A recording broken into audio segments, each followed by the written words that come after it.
अस्सलाम वालेकुम class 10 students. तो आई होप आप सब लोग ठीक होंगे। आज की मेरी वीडियो में मैं आप लोगों को आपकी exercise of chemistry chapter number 1 के शॉर्ट क्वेश्चंस को एक्सप्लेन करूंगी और साथ ही साथ मैं इनके आंसर्स इन रिटन फॉर्म आप लोगों को दिखाऊंगी so you can learn. Okay, तो आप लोगों का चैप्टर नंबर 1 है states of matter and phase changes. State of matters यानी कि मादे की हालतों पर और कंडीशनल चेंजेस पर है। सो हमारा फर्स्ट क्वेश्चन है from where does the energy come when a liquid evaporates. ये हमारा क्वेश्चन नंबर 1 है कि जब कोई भी लिक्विड इवेपोरेट होता है, बुखारात की सूरत में उड़ जाता है, तो उससे एनर्जी कहाँ से मिलती है। तो इसका हमारे पास आंसर है the energy needed for evaporation is comes from surrounding the liquid absorbs this heat and changes into vapours. Energy जब इवेपोरेशन के लिए लिक्विड को एनर्जी की नीड होती है तो वो हमें सराउंडिंग से मिलती है, यानी कि हमारी जो इन्वायरमेंट है, हमारा एयर कंडीशंस और इन्वायरमेंट वहाँ से मिलती है। The liquid absorb this heat, हमारा लिक्विड सराउंडिंग से एनर्जी लेकर एब्जॉर्ब कर लेता है गर्मी को और वेपर्स में चेंज हो जाता है। ठीक है, the energy needed for evaporation is comes from surrounding the liquid absorb this heat and changes into vapours. आप लोग देखो कि जब हम लोग अगर किसी मिट्टी के बर्तन में अपनी छत पर पानी रख दें तो वो लिक्विड होगा। ठीक है, वो पानी सराउंडिंग से हीट लेगा और कुछ दिनों बाद जब हम देखेंगे तो हमारा बर्तन खाली होगा, वो इवेपोरेट हो चुका होगा। उसके बाद हमारे पास सेकेंड क्वेश्चन है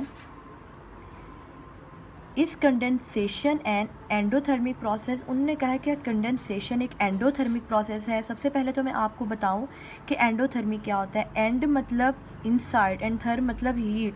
हीट का इनसाइड यानी एब्जॉर्ब होना एंडोथर्मिक है, एंड एक्सोथर्मिक इसका एंटोनम है, मुतजाद है।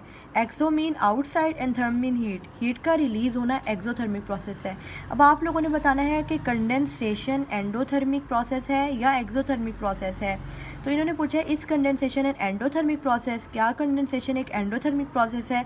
तो इसका आंसर है नो, कंडेंसेशन एंडोथर्मिक प्रोसेस नहीं है। सबसे पहले तो हम कंडेंसेशन की डेफिनेशन में आपको बताऊंगी। कंडेंसेशन एक ऐसा प्रोसेस है जिसमें गैस अपनी हीट को रिलीज कर देती है और लिक्विड में चेंज हो जाती है। जैसे हम कंडेंस्ड मिल्क बोल देंगे, कंडेंस्ड ड्राई आइस बोल देंगे।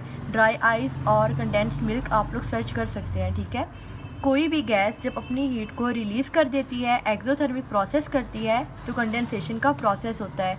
गैस का हीट रिलीज़ करना और लिक्विड में कन्वर्ट होना कंडेंसेशन है। The release of heat from gas and conversion into liquid is called condensation. तो हमने इस क्वेश्चन का आंसर देना है no, condensation is an exothermic process because it releases heat to the surrounding. Condensation एक exothermic process है क्योंकि ये हीट को रिलीज करता है, बाहर निकालता है अपनी सराउंडिंग में। हमारा थर्ड क्वेश्चन है why naphthalene balls use to repel insects disappear after some time. कि नेफ्थलीन की जो बॉल्स हैं वो डिसअपीयर क्यों हो जाती हैं। ये हमारे पास इंसेक्ट्स को, हशरातुल अर्ड्स को रिपेल करने में, दूर करने में काम आती है। ठीक है, नेफ्थलीन बॉल्स हमारी पेटियों में जहाँ हमारे बिस्तर रखे जाते हैं वहाँ भी रखी जाती हैं। ये कुछ टाइम के बाद गायब क्यों हो जाती हैं, ये आपसे पूछे जा रहे हैं कि ये डिसअपीयर कुछ टाइम के बाद क्यों हो जाती हैं। लिखा हुआ है naphthalene balls disappear because they change directly from solid into gas, the process is called sublimation. इन्होंने कहा है कि नेफ्थलीन की जो बॉल्स होती हैं ना वो डिसअपीयर, गायब हो जाती हैं, बिकॉज क्योंकि दे change directly from solid into gas, ये डायरेक्टली सॉलिड से गैस में तब्दील हो जाती हैं। ये मेरे पास सॉलिड पेन है, डायरेक्ट जब गैस में चेंज हो जाएगा तो इसका, और this process is called sublimation, तो ये प्रोसेस सब्लिमेशन कहलाएगा। अब आप लोगों ने ये तो सुना होगा कि कोई भी सॉलिड चीज़ लिक्विड में कन्वर्ट होगी, जैसे हमारे पास बर्फ़ है, सॉलिड है, वो लिक्विड पानी में कन्वर्ट होगी। लेकिन कोई भी सॉलिड चीज़ जब गैस में कन्वर्ट होती है ना, तो इसका प्रोसेस सब्लिमेशन है। ठीक है, सब्लिमेशन में हम लोग एग्जांपल ले सकते हैं, बहुत सारी चीज़ों की एग्जांपल है, बट हम लोग इसमें नेफ्थलीन बॉल सबसे ज़्यादा मेन एग्जांपल है। ये नेफ्थलीन बॉल वाइट कलर की होती हैं। ये एक्चुअली जहर होता है जो हमारे पास, हमारे घर में जहाँ पे हम बिस्तर रखते हैं, जहाँ पे टिड्डी या कोई चीज़ बिस्तरों को खाने के लिए खा सकती है, तो वहाँ पर हम ये रखते हैं ताकि वो हशरात ना आए। नेफ्थलीन बॉल्स कुछ टाइम के बाद गायब हो जाती हैं क्योंकि ये सॉलिड की गोलियाँ बनी होती हैं, सॉलिड होती हैं ये, और गैस में चेंज हो जाती है, ये गायब हो जाती हैं। This process is called sublimation. अब दोबारा आंसर पढ़ेंगे। Naphthalene balls disappear because they change from directly solid into gas, the process is called sublimation. हमारे पास अब आप लोगों का क्वेश्चन नंबर 4 है, why does the temperature remain constant during a phase change. उन्होंने लिखा है कि टेम्परेचर कांस्टेंट क्यों रहता है जब कोई फेज चेंज हो जाता है, कंडीशन में तब्दीली आती, टेम्परेचर क्यों नहीं चेंज होता, टेम्परेचर कांस्टेंट क्यों रहता है, एक जैसा क्यों रहता है।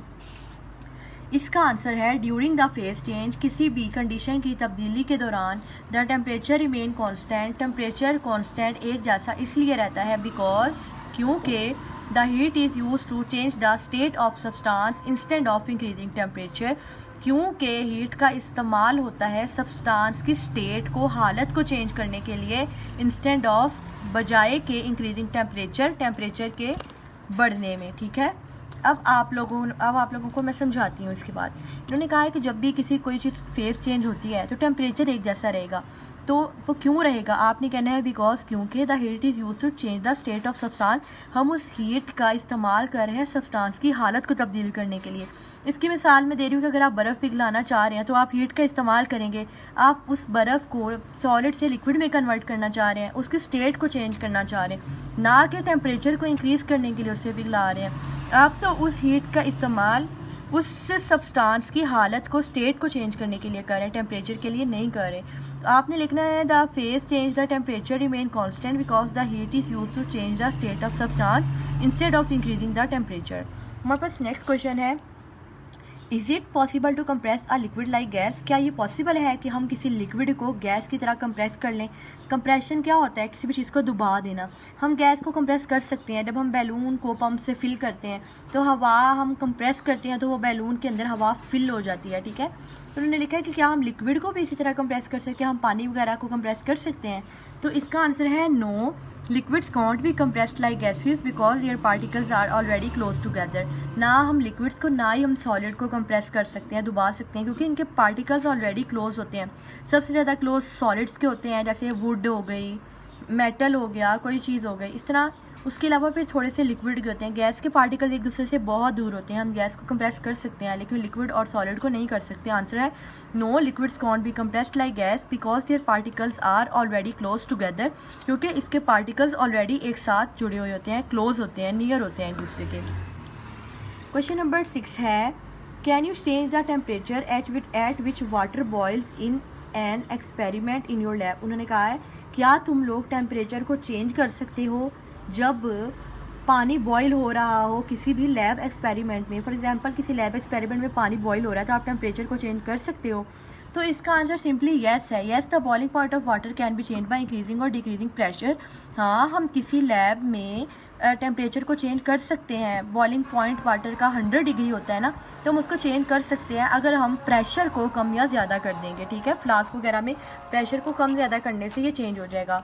अब हमारे पास नेक्स्ट क्वेश्चन है, in which season the wet clothes get dry after a relatively longer time.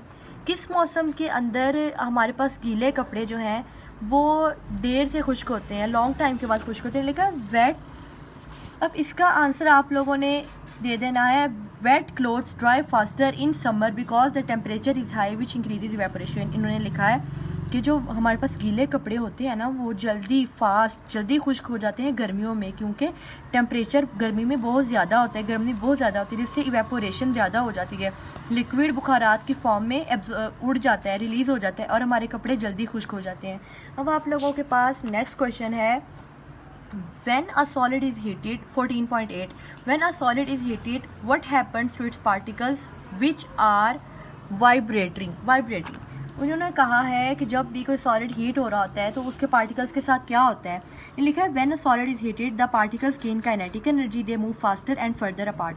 इन्होंने लिखा है जब भी हम किसी सॉलिड चीज़ को हीट करते हैं, लकड़ी को हीट कर दिया, कोई भी आप लोगों ने लोहे को हीट कर दिया, तो उसके पार्टिकल्स में काइनेटिक एनर्जी शुरू हो जाएगी। काइनेटिक एनर्जी मोशन हरकत बहुत तेज़ हो जाएगी, जिसकी वजह से उसके पार्टिकल्स फास्ट मूव करेंगे और एक दूसरे से दूर होने लग जाएंगे।